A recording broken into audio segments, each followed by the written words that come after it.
two things that I learned along the way were, one is you're going to need to actually not change yourself, be yourself. Actually, don't try to act like others, and find your strength. And the piece that helped me a lot is, rather than trying to fix your weakness, and by the way, being a woman is not a weakness, it's a strength.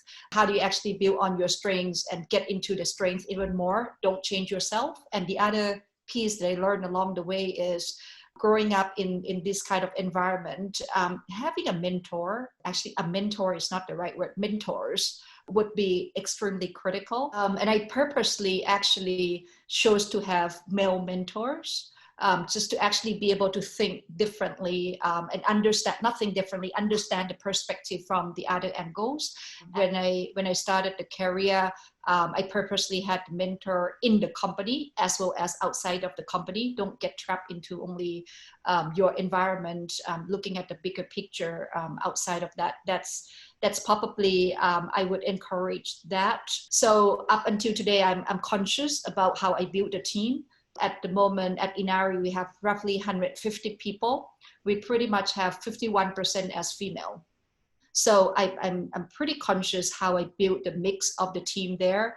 And my encouragement for everyone is, be conscious about it, how you build a team, and care about the diversity. And my leadership team, 50% is female.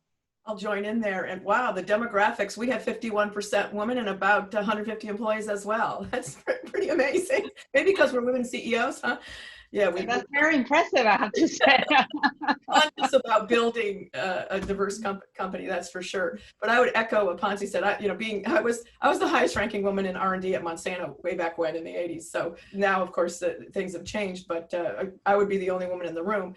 That helped a lot in some ways because you were always standing out. And it certainly helped me in my entrepreneurial career because I was typically the only woman when I was speaking to venture capitalists at a venture fair, and I ended up raising a lot of money and didn't find so much that being female was a barrier. But I would echo what Ponsi says. I have many times modified myself and backed off from who I am because you have a narrow range of acceptable behaviors as a female. And so I think that's great advice if you're younger to not make so many compromises as I feel like I've had in my career on that front. I completely agree that being in a men-dominated environment can be actually inspiring, and you can find a lot of mentors among men, even as a young female inventor.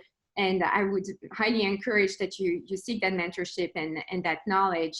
And for me, I've always been in male-dominated fields, be it in undergrad, in philosophy, chemistry, and currently in surgery. So men have always been my allies. And furthermore, I'm a little bit of a competitive person, which I'm sure a lot of people are here. And I don't take no for an answer. And I remember once I went to an interview for fellowship, and the person who was interviewing me told me that as a woman with an accent, because I'm from France, I would have to work so much harder to get credibility. That actually made me want to actually be successful. And my field of laryngology is extremely men-dominated, which means that a lot of the ideas are homogeneous and there hasn't been much change. So coming from a female perspective, and especially being familiar with new technologies and new ways of thinking, allows me to really come up with new ideas that haven't been brought up before. As inventors, as women inventors and entrepreneurs, I think we need to mentally prepare ourselves for a very difficult but also rewarding journey.